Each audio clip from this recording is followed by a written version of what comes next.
Global progress of Jamaat-e Ahmadiyya.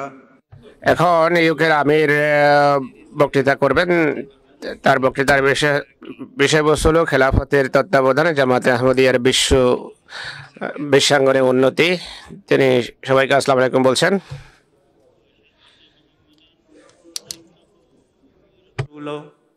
أما بعد فأعوذ بالله من الشيطان الرجيم بسم الله الرحمن الرحيم. সম্মানিত chair, হুজুর, শ্রোতা হুজুর, বুজুর্গণ, ভাই বোনেরা, অতিথিবৃন্দ, আসসালামু আলাইকুম ওয়া রাহমাতুল্লাহি ওয়া বারাকাতুহু। আজ আমি এমন একটি বিষয় নিয়ে কথা বলার সৌভাগ্য অর্জন করছি যা আহমদী মুসলমান জামাতের অগ্রগতি, স্মৃতি ও বিশ্বব্যাপী প্রভাবের কেন্দ্রবিন্দুতে নিহিত। খেলাফতের আশীর্বাদপূর্ণ প্রতিষ্ঠান এবং কিভাবে এর মাধ্যমে প্রতিষ্ঠিত মসিহ মাউদ আলাইহিসসালামের জামাত ভারতের একটি ছোট অজানা গ্রাম থেকে আবির্ভূত হয়ে আজ বৈশ্বিক আধ্যাত্মিক আন্দোলনে পরিণত হয়েছে। আমাদের খেলাফত কোনো রাজনৈতিক প্রতিষ্ঠান নয়, এটি একটি ঐশী প্রতিষ্ঠান যা আল্লাহ তাআলা স্বয়ং তার প্রতিষ্ঠিত মসিহ হযরত মির্জা গোলাম আহমদ আলাইহিসসালামের মৃত্যুর পর প্রতিষ্ঠা করেছেন। খেলাফতের মাধ্যমে জামাত ঐক্যবদ্ধ, শৃঙ্খলাবদ্ধ এবং শত বিরোধিতা, নির্যাতন, ঝড় সত্ত্বেও ভবিষ্যতের দিকে অগ্রসর হতে থাকে। চলুন আমরা প্রতিষ্ঠিত মসজিদ আগমনের উদ্দেশ্যটি কি তার মাধ্যমে কথা আরম্ভ করি। আল্লাহ তাকে মানুষ ও স্রষ্টার মধ্যে জীবন্ত সম্পর্ক প্রতিষ্ঠার জন্য প্রেরণ করেছেন। তিনি ঘোষণা করেছেন, আমি প্রেরিত হয়েছি ঈমানকে পুনরুজ্জীবিত করতে এবং সেই ঐক্য ও ভালোবাসা পুনঃ প্রতিষ্ঠা করতে যা পৃথিবী থেকে হারিয়ে গিয়েছিল। আমি প্রেরিত হয়েছে মানুষকে আল্লাহর দিকে ফেরাতে এবং আল্লাহকে মানুষের দিকে ফেরাতে।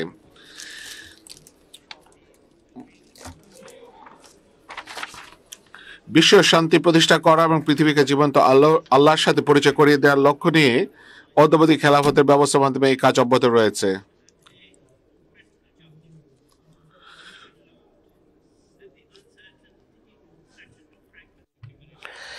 জামাত আল্লাহ তাআলা হযরত মওলানা নুরউদ্দিন রাদিয়াল্লাহু আনহুকে এমন সময় দাঁড় করান, তিনি খুবই বিনয়ী এবং অনেক বড় পণ্ডিত এক ব্যক্তি ছিলেন। হযরত খলিফাতুল মসিহ আউয়াল রাদিয়াল্লাহু তাআলা আনহু শুধু দেহের চিকিৎসকই ছিলেন না, বরং অন্তরের এক আত্মার চিকিৎসকও ছিলেন। বিভাজনের আশঙ্কার সময়ে তিনি একতাবদ্ধতা ও সংহতির প্রতীক হয়ে উঠেছিলেন। অসাধারণ গাম্ভীর্য, আধ্যাত্মিক দূরদর্শিতার মাধ্যমে তিনি জামাতকে পরিচালনা করেন। তার নেতৃত্ব ছিল সংক্ষিপ্ত, তবে তা ছিল অত্যন্ত গভীর। তৎকালীন সময়ে কাদিয়ান নামক ছোট্ট গণ্ড গ্রাম থেকে তিনি জামাতের প্রথম আন্তর্জাতিক প্রচার ও তবলিগি কার্যক্রম শুরু করেন। দূর দূরান্তে দূত ও চিঠি পাঠানোর উৎসাহ দেন যেন প্রতিষ্ঠিত মসিহ আলাইহিস সালাম বার্তা সারা বিশ্বে পৌঁছায়। স্বল্প সম্পদ ও অবকাঠামো সত্ত্বেও তার দিক নির্দেশনায় জামাতের বৈশ্বিক মিশনের বীজ রোপিত হয়। এটি ছিল খোদাই নেতৃত্বের এক শক্তিশালী প্রমাণ। তার চরিত্র বর্ণনা করতে গিয়ে মোবারক আলী সাহেব 1914 সালে রিভিউ অফ রিলিজিয়ন্স লিখেন, এই সাধু তার অনুসারীদের প্রকৃত মুসলমানে পরিণত করতে চেয়েছিলেন, যারা শুধুমাত্র আল্লাহর হবে এবং অন্য কারো নয়, এবং যারা পৃথিবীর সামনে ঈমানের আলো সমুন্নত করবে। প্রথম খলিফা হযরত খলিফাতুল মসিহ রাদিয়াল্লাহু তাআলা আনহুর তিরোধানের পর আল্লাহ তাআলা প্রতিষ্ঠিত মসিহ আলাইহিসসালামের এক বিরাট ভবিষ্যৎবাণী পূর্ণ করেন, যা ছিল তার প্রতিষ্ঠিত পুত্র সংক্রান্ত, অর্থাৎ তিনি হবেন জ্ঞান ও আধ্যাত্মিকতাপূর্ণ অন্তর্দৃষ্টিতে পরিপূর্ণ। 1914 সালে মাত্র 25 বছর বয়সে এক তরুণ হযরত মির্জা বশির উদ্দিন মাহমুদ আহমদ রাদিয়াল্লাহু তাআলা আনহু দ্বিতীয় খলিফা হিসেবে নির্বাচিত হন। যদিও কেউ কেউ তার বয়স ও যোগ্যতা নিয়ে সন্দেহ প্রকাশ করেছিল, কিন্তু খুব দ্রুতই প্রমাণিত হয় যে তিনি ছিলেন একজন সম্পূর্ণ ব্যতিক্রম ধর্মী নেতা। আল্লাহ সাহায্যে তিনি ইসলামের ইতিহাসে এক অন্যতম দূরদর্শী ও প্রগতিশীল খলিফায় পরিণত হন। তিনি জামাতের কাঠামোগত ভিত্তি দৃঢ় করেন। খোতামুল আহমদিয়া, লাজনা ইমাল্লাহ, আনসারুল্লাহ সহ বিভিন্ন সংগঠন গঠন করেন, সম্প্রসারিত জামাতকে দৃঢ় সাংগঠনিক ভিত্তি দেন। তারপর আসে দক্ষিণ এশিয়ার ইতিহাসে এক গুরুত্বপূর্ণ সময়, ভারতের স্বাধীনতা সংগ্রাম। এই সময়ে হযরত খলিফাতুল মসিহ সানি রাদিয়াল্লাহু তাআলা আনহু এক গুরুত্বপূর্ণ ভূমিকা পালন করেন। তিনি উপলব্ধি করেন মুসলমানদের ধর্মীয় অধিকার রক্ষায় একটি পৃথক রাষ্ট্রের প্রয়োজন। তিনি মোহাম্মদ আলী জিন্নাহকে ভারতকে ফিরে এসে পাকিস্তান আন্দোলনের নেতৃত্ব দিতে উৎসাহিত করেন। খেলাফতের পরামর্শ নেয়া এই গুরুত্বপূর্ণ সিদ্ধান্ত উপমহাদেশের ভবিষ্যৎ নির্ধারণে সহায়ক হয়। পাকিস্তান সৃষ্টির পর একজন নিবেদিত প্রাণ আহমদী হযরত চৌধুরী জাফরুল্লাহ খান সাহেব দেশটির প্রথম পররাষ্ট্রমন্ত্রী নিযুক্ত হন এবং তিনি জাতিসংঘের বিভিন্ন মুসলমান এবং আরব রাষ্ট্রের স্বাধীনতার পক্ষে বক্তব্য রাখেন। আবারও খেলাফতের দূরদৃষ্টি পুরো মুসলমান উম্মার কল্যাণে পর্দার আড়ালে কাজ করে। হযরত খলিফাতুল মসিহ সানি রাদিয়াল্লাহু তাআলা আনহু শুধু আহমদিয়া জামাতের নেতা ছিলেন না, বরং তিনি একজন অসাধারণ মনীষী ছিলেন। তিনি পবিত্র কোরআনের 5 খণ্ডের ব্যাখ্যা রচনা করেন। এটি এমন একটি মাস্টারপিস বা অনন্য রচনা যা আজও শ্রদ্ধার সাথে পাঠ করা হয়। ইসলামের প্রকৃত শিক্ষা বিশ্বে ছড়িয়ে দেওয়ার আহ্বানে তিনি জামাতকে ইউরোপ, আফ্রিকা, আমেরিকায় নিয়ে যান। ফলে প্রতিষ্ঠিত মসিহ আলাইহিসসালাতু ওয়াসসালামের বার্তা একটি বৈশ্বিক মিশনে রূপান্তরিত হয়। তিনি মধ্যপ্রাচ্য, ইউরোপ সফর করেন, অত্যন্ত সম্মান ও গাম্ভীর্যের সাথে ইসলাম ও জামাতের প্রতিনিধিত্ব করেন। এক পর্যায়ে লন্ডনে বিশ্ব ধর্ম সম্মেলনে ঐতিহাসিক বক্তব্য প্রদান করেন, যা এই সময়ের অন্যতম মহৎ অবদানগুলির মধ্যে প্রশংসিত হয়। হযরত খলিফাতুল মসিহ এই স্মারক বক্তৃতার পর একটি ঐতিহাসিক ঘটনা সংঘটিত হয়, যা ছিল ফজল মসজিদের ভিত্তিপ্রস্তর স্থাপন, যা লন্ডনের প্রাণকেন্দ্রে প্রতিষ্ঠিত প্রথম মসজিদ। 1924 সালের 19 অক্টোবর হযরত খলিফাতুল মসিহ সানি রাদিয়াল্লাহু তাআলা লন্ডনের বুকে ফজল মসজিদের ভিত্তি স্থাপন করেন, যা পরবর্তীকালে পশ্চিম ইউরোপের অন্যতম গুরুত্বপূর্ণ মসজিদে পরিণত হয়। সে অনুষ্ঠানে হুজুর রাদিয়াল্লাহু তাআলা উপস্থিত জনতার উদ্দেশ্যে বলেন, এক সময় আসবে যখন ইসলাম পশ্চিমে ছড়িয়ে পড়বে এবং এই মসজিদ হবে সেই কেন্দ্র যেখান থেকে ইসলামের আলো বিকিরিত হবে। তৎকালীন সময়ে লন্ডন শহরের সারা বিশ্বের উপর প্রভাব ছিল এবং এই প্রকল্পটির এক গভীর প্রতীকী এবং আধ্যাত্মিক তাৎপর্য ছিল। প্রকৃতপক্ষে এটি ছিল ইসলামের পতাকার বিশ্বাঙ্গনে উড্ডীন করার কাজ। গত বছর অর্থাৎ 2024 সালে আমরা ফজল মসজিদে 100 বছর পূর্তি উদযাপন করেছি। একটি মসজিদ যা কেবল আমাদের মুসলমান জামাতের একটি কেন্দ্র নয়, বরং হেদায়েতের কেন্দ্র আর আন্তধর্ম সংলাপ বিশ্ব শক্তিগুলোকে নৈতিক পথ প্রদর্শনের কেন্দ্রও বটে। হযরত খলিফাতুল মসিহ সানি রাদিয়াল্লাহু তাআলা এই দূরদর্শী পরিকল্পনা পশ্চিমে আধ্যাত্মিক কেন্দ্র স্থাপন করা ভবিষ্যতে খেলাফতের হিজরতের পথকে সুগম করে এবং জামাতকে বিশ্বাঙ্গনে পরিচিত করার মাধ্যম হয়। তিনি ভারত বিভাগের কঠিন সময়ে জামাতকে নেতৃত্ব দেন এবং ঐশী দূরদৃষ্টি সুরভিত এক পদক্ষেপে পাকিস্তানের রাবওয়ার জামাতের নতুন সদর দপ্তর প্রতিষ্ঠা করেন। এক সময়কার অনুর্বর মাটি তার উদ্যোগে এক প্রাণবন্ত নগরীতে রূপান্তরিত হয়, যেখানে গড়ে ওঠে বিদ্যালয়, কলেজ, হাসপাতাল, ছাপাখানা এবং একটি সমৃদ্ধ জনজীবন। পরবর্তীকালে রাবওয়া জামাতের আধ্যাত্মিক ও প্রশাসনিক কেন্দ্রে পরিণত হয় এবং একটি নতুন জাতি তথা আহমদীদের শিক্ষা ও সেবার আলোকবর্তিকা হয়ে ওঠে। পাকিস্তানের প্রাথমিক বছরগুলিতে আহমদীদের অবদান ভাষায় প্রকাশ করা সম্ভব নয়। বিচারক, বেসামরিক কর্মচারী থেকে শুরু করে রাষ্ট্রদূত, জেনারেল, বিজ্ঞানী পর্যন্ত সকল স্তরে আমাদের উচ্চ পদে অধিষ্ঠিত ছিলেন, আনুগত্য দক্ষতার সাথে কাজ করেছেন। যুদ্ধক্ষেত্রে জেনারেল ইফতেখার জাঞ্জুয়ার মতো বীররা পাকিস্তানের জন্য তাদের জীবন উৎসর্গ করেছিলেন। বিজ্ঞানে খেলাফতের নির্দেশনা ও প্রেরণায় ডক্টর আব্দুস সালাম নামে এক তরুণ আহমদী পদার্থবিদ্যায় প্রথম মুসলমান নোবেল বিজয়ী হন। তিনি এমন এক বিশাল মানুষ যার প্রতিভা জামাতের চেতনায় লালিত হয়েছিল। হযরত খলিফাতুল মসিহ সানি রাদিয়াল্লাহু তাআলা আনহুর তত্ত্বাবধানে রাবওয়ার বার্ষিক জলসা সালানা প্রতিষ্ঠান ক্রমাগত উন্নতি করতে থাকে। যা শুরু হয়েছিল একটি তাঁবুতে তা কালক্রমে বিশাল সমাবেশে পরিণত হয়েছিল।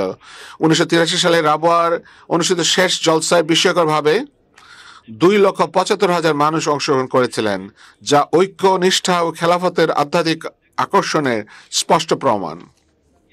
তবে অগ্রগতির সাথে সাথে বিরোধিতা বাড়তে থাকে।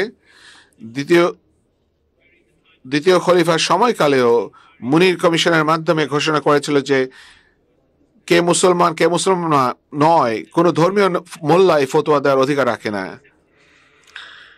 1965 সালে হযরত মির্জা নাসির আহমদ রাহমাহুল্লাহ তৃতীয় খলিফা হিসেবে নির্বাচিত হন, যিনি বিনয়, আধ্যাত্মিকতা ও জ্ঞানে পরিপূর্ণ একজন ব্যক্তি ছিলেন। তিনি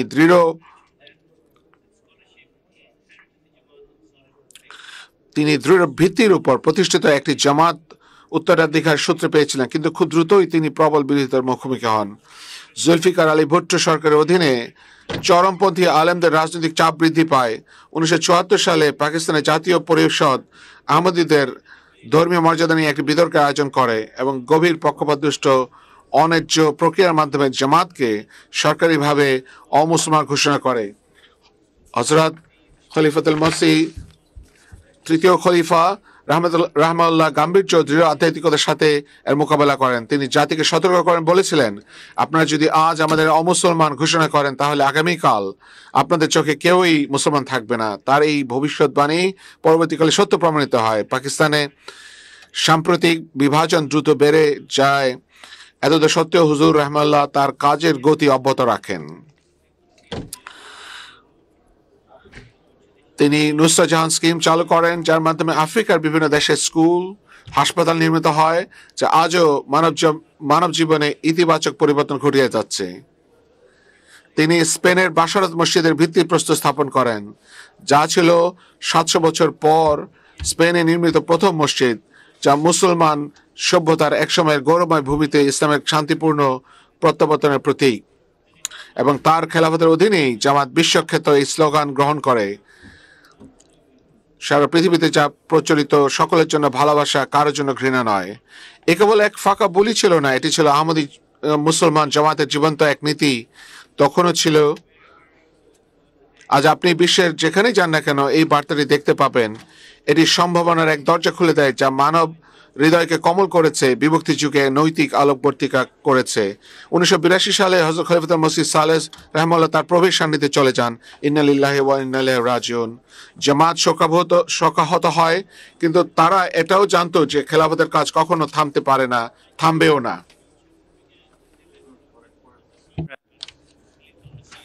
1982 সালে এক নতুন অধ্যায় শুরু হয় এবং হযরত মির্জা তাহির আহমদ চতুর্থ খলিফা হিসেবে নিয়োজিত হন।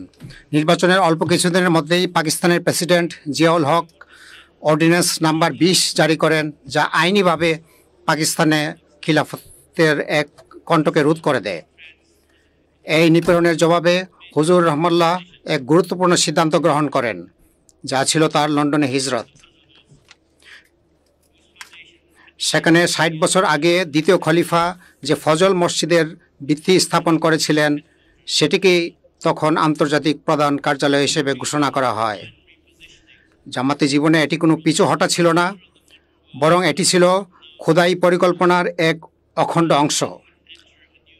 লন্ডন থেকে আধুনিক বিশ্বের কেন্দ্রস্থল থেকে খিলাফত এখন বিশ্বের সাথে কথা বলছে। আহমদিয়াত অভূতপূর্ণ সম্প্রসারণের এক নতুন পর্যায়ে প্রবেশ করেছে।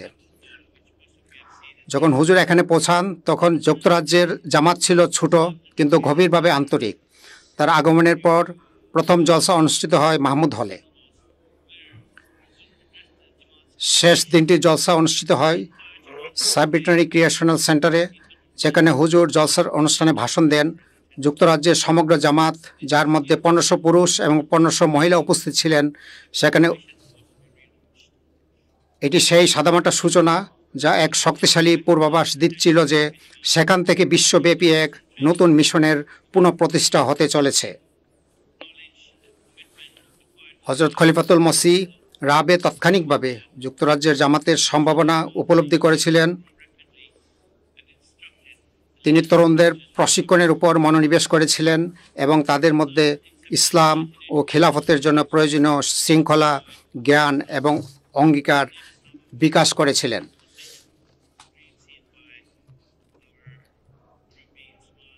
1984 সালের সেপ্টেম্বরে টিলফোর্ডে শিফহেজ স্কুল ক্রয় অধিগ্রহণ করা হয়।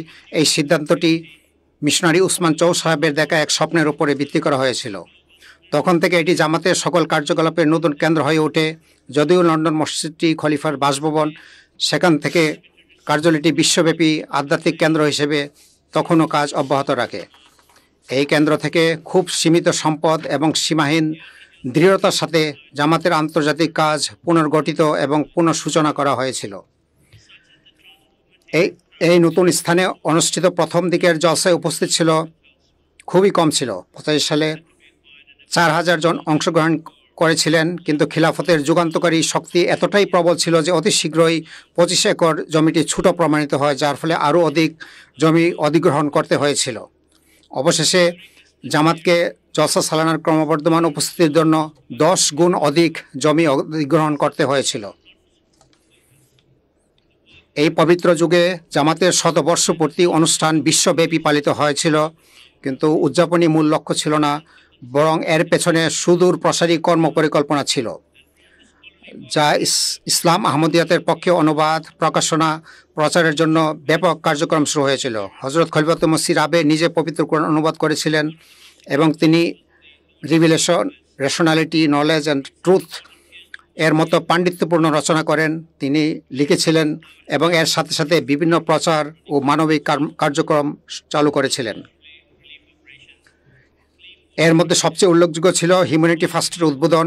বসনিয়ার স্বেচ্ছাসেবকদের খাদ্য প্যাকেজ পাঠানো থেকে শুরু করে হিউম্যানিটি ফার্স্ট এখন 60টিরও বেশি দেশে প্রতিষ্ঠিত স্কুল, হাসপাতাল, দুর্যোগের সময় ত্রাণ কার্যক্রম, বিশুদ্ধ পানির ব্যবস্থায় ইত্যাদির উদ্যোগ পরিচালনা করছে।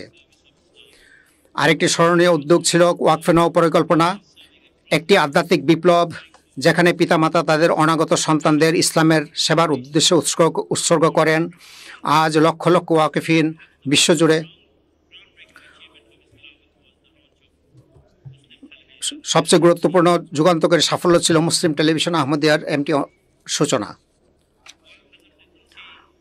যেখানে হযরত খলিফাতুল মসিহ রাবি একটি রেডিও স্টেশনের আশা করেছিলেন, কিন্তু আল্লাহ তাআলার আরও বৃহত্তর পরিকল্পনা ছিল। সেটি ছিল বিশ্বব্যাপী 24 ঘন্টার স্যাটেলাইট টিভি চ্যানেল। এমটিএ সাধারণভাবে শুরু হয়েছিল, সপ্তাহে মাত্র 3 দিন স্বেচ্ছাসেবকদের দ্বারা পরিচালিত হতো, কিন্তু 1996 সালের এপ্রিলের মধ্যে এটি বিশ্বজুড়ে 24 ঘন্টায় 7 দিন সম্প্রচার শুরু করে, যা ইসলামী তাবলিগের চেহারা চিরতরে বদলে দেয়। এটি লক্ষ লক্ষ আহমদীদের, বিশেষ করে যারা নির্যাতনের শিকার, তাদের জন্য একটি জীবন সুধা, মর্যাদা, যুক্তি এবং ভালোবাসার সাথে প্রকৃত ইসলামের শিক্ষা উপস্থাপনের একটি প্ল্যাটফর্মে হয়ে ওঠে। এজন্য খলিফাতুল মসিহ রাবি হোমিওপ্যাথিক প্রতি আগ্রহকে পুনর্জীবিত করেন, বিভিন্ন ভাষায় শিক্ষাদানের মনোযোগ দেন এবং ব্যক্তিগতভাবে বহু মানুষকে চিকিৎসা প্রদান করেন। তিনি শিশুদের ক্লাস পরিচালনা করতে, যুবকদের সাথে সম্পৃক্ত থাকতেন এবং জামাতকে আধ্যাত্মিক ও বৌদ্ধিকভাবে শক্তিশালী করার জন্য উপলব্ধ সকল উপায় ব্যবহার করতেন। তারপর আল্লাহ তাআলার আদেশ অনুযায়ী 1903 সালে এপ্রিল মাসে 4র্থ খলিফা তার প্রভুর সান্নিধ্যে ফিরে যান। ইন্নালিল্লাহ। জামাত গভীরভাবে শোকাহত হয়। এটি ছিল এক গভীর বেদনার মুহূর্ত, কিন্তু সুখ অচিরেই আশায় ও দৃঢ় সংকল্পে রূপ নেয়, কারণ খিলাফতের ব্যবস্থা কখনো ভঙ্গ হবার ছিল না। 2003 সালে এপ্রিল মাসে আল্লাহ তাআলার ইচ্ছায় ঐশী নির্বাচন পদ্ধতির মাধ্যমে হযরত মির্জা মাসরুর আহমদ আয়াদাল্লাহ তাআলা 5ম খলিফা হিসেবে নির্বাচিত হন। আলহামদুলিল্লাহ। যখন তার নাম ঘোষণা করা হয়, মুহূর্তেই সেখানকার পরিবেশে এক আধ্যাত্মিক পরিবর্তন ঘটতে দেখা যায়। সুখের অশ্রু আনন্দের অশ্রুতে রূপান্তরিত হয়, হৃদয় আবার শান্তি লাভ করে। হুজুরের জামাতের প্রতি প্রথম উপদেশ ছিল, এই সময়ে আমার জামাতের কাছে একটি অনুরোধ, দোয়া করুন, দোয়া করুন, অনুগ্রহ করে দোয়া করুন, অনুগ্রহ করে দোয়া করুন। এটি ছিল এক সুস্পষ্ট বার্তা, সামনে যাত্রাপথ সহজ হবে না, কিন্তু দোয়া, ইমান এবং খেলাফতের মাধ্যমে আমরা অবশ্যই সফলকাম হব, যেমন অতীতেও হয়েছি। তিনি এই ঐশী দায়িত্ব গ্রহণ করেন এমন এক চরম অস্থিরতার সময়ে। বিশ্ব তখন দ্রুত পরিবর্তিত হচ্ছিল। কয়েক মাস আগেই ইরাক আক্রমণ করা হয়েছিল। মুসলিম বিশ্ব ছিল নজরদারির মধ্যে। উগ্রবাদী মতবাদসমূহ ইসলামের নামের চরম ব্যবহার করছিল, কিন্তু তার খিলাফতের ছায়ায় সবার জন্য ভালোবাসা, কারোর জন্য ঘৃণা নয়, এই বার্তা শুধু কথাই নয়, বরং কর্মের মাধ্যমে বিশ্বব্যাপী ছড়িয়ে পড়ে। খলিফা মসজিদ রাবে এর এক চূড়ান্ত দূরদর্শী নির্দেশনা ছিল পশ্চিম ইউরোপের সবচেয়ে বড় মসজিদ নির্মাণের জন্য উপযুক্ত স্থান নির্ধারণ করা। এটি ইসলাম শান্তির ধর্ম, এই বার্তা পশ্চিমের বিশ্বের হৃদয়ের প্রতীক হয়ে দাঁড়ানোর কথা ছিল। তিনি নিজেই ঐতিহাসিক বাইতুল ফতহ মসজিদের ভিত্তিপ্রস্তর স্থাপন করেন, একটি প্রকল্প যা পঞ্চম খিলাফতের শুরুর সময়েই সম্পন্ন হওয়ার কথা ছিল। এবং বাস্তবেই হযরত খলিফাতুল মসিহ আল খামেস আয়াদাল্লাহ তাআলা এর অন্যতম প্রথম কাজ ছিল এই বাইতুল ফতহ মসজিদ উদ্বোধন করা। এই অত্যাশ্চর্য স্থাপনা খুব দ্রুত বিশ্বব্যাপী সংবাদ মাধ্যম এবং সরকারগুলোর দৃষ্টি আকর্ষণ করে। টেলিভিশন ক্রু, সাংবাদিক, আন্তর্জাতিক নেতারা এই অনন্য মসজিদ সম্পর্কে আরও বেশি জানার জন্য ছুটে আসেন এবং তার থেকেও গুরুত্বপূর্ণ এই মসজিদের নেপথ্যে থাকা জামাত সম্পর্কে জানার জন্য তারা আগ্রহী হয়ে ওঠেন। এই মসজিদটি আহমদিয়া মুসলিম জামাতের শান্তিপূর্ণ মিশনের প্রতীক হয়ে ওঠে এবং বিশ্বজুড়ে আহমদিয়াতের স্বীকৃতির এক নতুন অধ্যায়ের সূচনা করে। এই উদ্বোধনের মাধ্যমে পঞ্চম খিলাফত নতুন এবং তীব্র বৈশ্বিক চ্যালেঞ্জের মুখোমুখি হয়ে আন্তরিকতার সাথে তার নবযাত্রা শুরু করে। বিশ্ব তখন আপেক্ষিক শান্তির যুগ থেকে দ্রুত গতিতে ব্যাপক সংঘাত, অবিশ্বাস এবং ভয়ের যুগের দিকে এগিয়ে যাচ্ছিল। খলিফার কর্তব্য ছিল সান্ত্বনা এবং নির্দেশনা উভয়ই প্রদান করা, এবং হজরত মির্জা মসরুর আহমদ অটুট শক্তি এবং প্রজ্ঞার সাথে এটিই করেছেন। তিনি সঙ্গে সঙ্গেই মুসলিম টেলিভিশন আহমদিয়াকে একটি সত্যিকারের বৈশ্বিক নেটওয়ার্কে রূপান্তর করার পদক্ষেপ গ্রহণ করেন। লন্ডন থেকে সম্প্রচার শুরু করা একটি মাত্র চ্যানেল আজ পরিণত হয়েছে 24 ঘন্টার একাধিক চ্যানেলে এক পরিবারে, যা আরবি, উর্দু, ইংরেজি, ফরাসি, সুহাইলি এবং আরও অনেক ভাষায় দর্শকদের সেবা দিচ্ছে। আজ এমটিএ স্টুডিও এবং সম্প্রচার কেন্দ্র রয়েছে আফ্রিকা, উত্তর আমেরিকা, দক্ষিণ আমেরিকা, এশিয়া, ইউরোপ জুড়ে, এবং এটি বর্তমানে সত্যিকারের বৈশ্বিক মুসলিম নেটওয়ার্ক যা প্রতিশ্রুত মসিহ আল ইসলামের শান্তির বার্তা প্রচারে অঙ্গীকারবদ্ধ। এই অনুষ্ঠানমালাকে আহমদিয়াতের শিক্ষার জন্য নয়, বরং ইসলামের বিরুদ্ধে প্রচলিত ভুল ধারণাগুলো দূর করার জন্য বিশ্বব্যাপী একটি কার্যকর মাধ্যম হিসাবে কাজ করছে। বিশ্ব জুড়ে উত্তেজনা যখন বাড়ছিল, মধ্যপ্রাচ্য থেকে পূর্ব ইউরোপ পর্যন্ত হুজুর আয়াদাল্লাহ তাআলা বিচক্ষণতা এবং নৈতিক স্বচ্ছতার এক কণ্ঠস্বর হিসেবে আবির্ভূত হন। তিনি বিশ্ব নেতাদের ক্রমবর্ধমান তৃতীয় বিশ্বযুদ্ধের আশঙ্কা এবং পারমাণবিক সংঘর্ষের ভয়াবহ পরিণতি সব ব্যাপারে বারবার সতর্ক করে দিয়েছেন। তিনি বিভিন্ন দেশের পার্লামেন্টে, যেমন যুক্তরাজ্যের house of parliament, European parliament, যুক্তরাষ্ট্রের ক্যাপিটাল হিল, আরও অনেক জায়গায় হুজুর তার বক্তৃতাগুলোর মাধ্যমে বিশ্ব নেতাদের উদ্দেশ্যে লেখা অসংখ্য চিঠির মাধ্যমে ন্যায় বিচার, সমতা ও নৈতিক নেতৃত্বের আহ্বান জানিয়েছেন। প্রথমে তার বার্তাগুলি হয়তো সৌজন্যমূলক সন্দেহের সাথে গ্রহণ করা হয়েছিল, কিন্তু এখন যখন বৈশ্বিক দ্বন্দ্ব ও অন্যায় বৃদ্ধি পাচ্ছে, তখন অনেকেই উপলব্ধি করতে শুরু করেছে যে তার সতর্ক বার্তাগুলি কেবল তাত্ত্বিক ছিল না, বরং ভবিষ্যৎবাণীমূলক ছিল। হুজুর যুক্তরাজ্যের বার্ষিক ন্যাশনাল পিস সিম্পোজিয়াম চালু করেন, যেখানে বিশ্বব্যাপী রাজনীতিবিদ, ধর্মীয় নেতা, কূটনীতিবিদ, শিক্ষাবিদগণ অংশগ্রহণ করেন।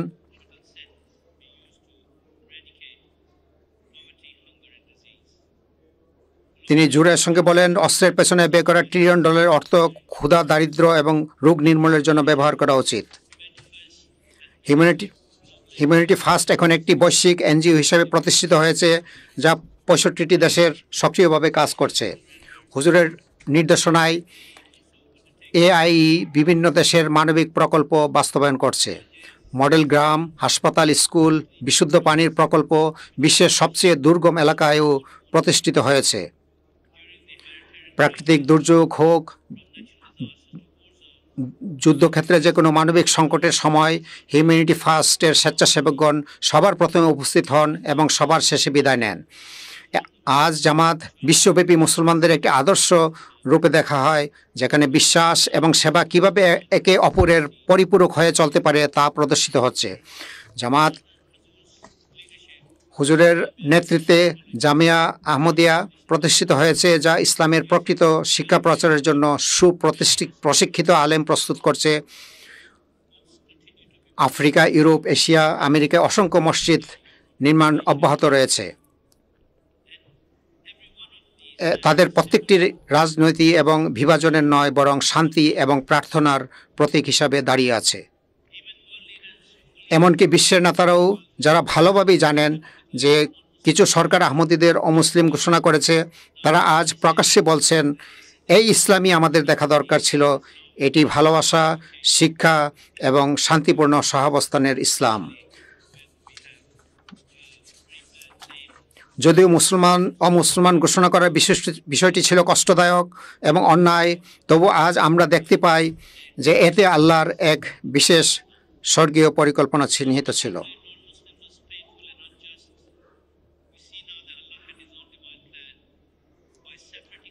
আমাদেরকে আলাদা একটি জামাতকে একটি ঐশী আলোর দিশারির রূপে প্রতিষ্ঠিত করেছেন, যার চরমপন্থা রাজনৈতিক ইসলাম এবং সাম্প্রদায়িকতার ইসলামের এক স্পষ্ট বিপরীত চিত্র।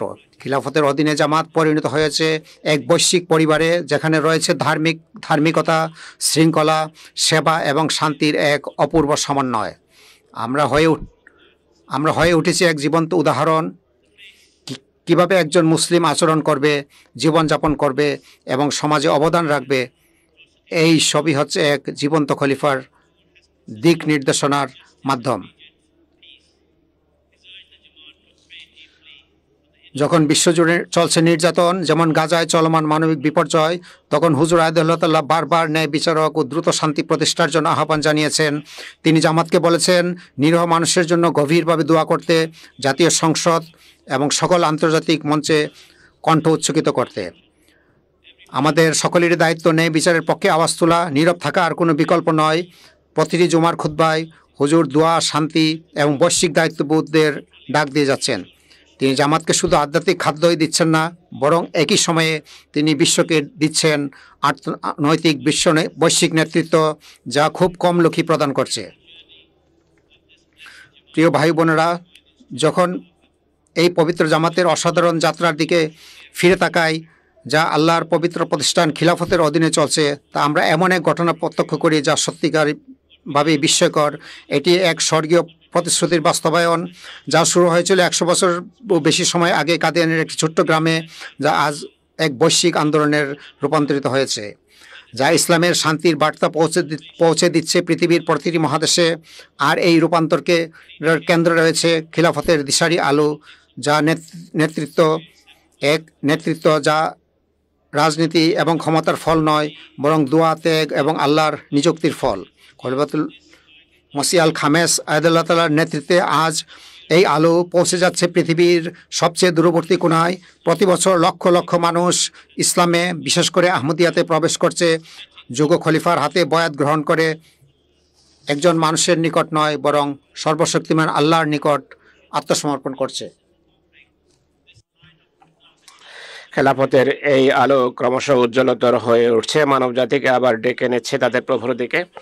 হযরত মসিহ ইসলামের চূড়ান্ত উদ্দেশ্য হলো, যে দায়িত্ব আল্লাহ তাআলা উপর ন্যস্ত করেছেন, তা হলো মানবতা এবং খোদার মাঝে দূরত্ব রয়েছে, সেই দূরত্ব ঘোচানো, ইসলামের সঠিক শিক্ষাকে পুনর্বাসন এবং পুনরুজ্জীবিত করা, ইসলামের সত্যিকার আধ্যাত্মিকতাকে পুনর্বাসন করা, আল্লাহর ভালোবাসাকে পুনর্বহাল করা। এটি হলো আমাদের হুজুরের মহান উদ্দেশ্য, আর তিনি সেই দিকে এগিয়ে চলেছেন।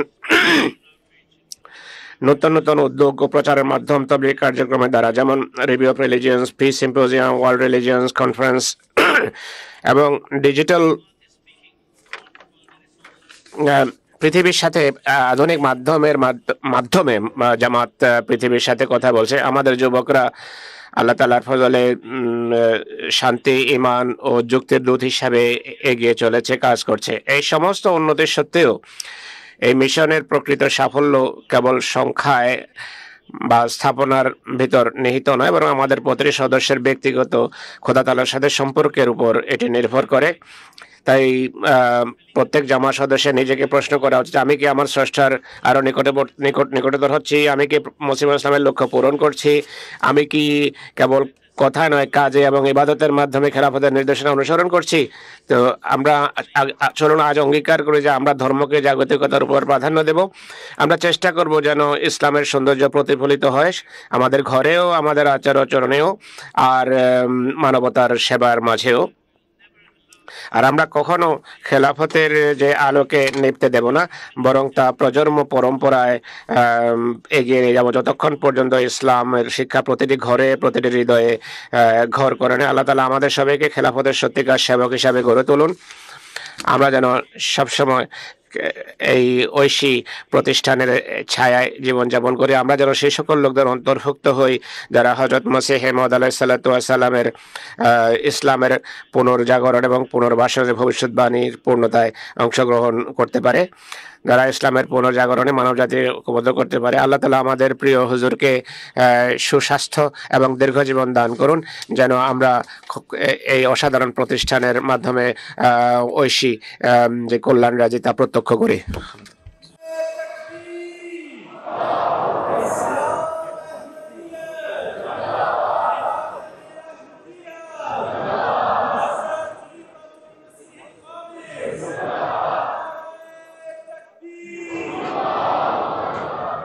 This concludes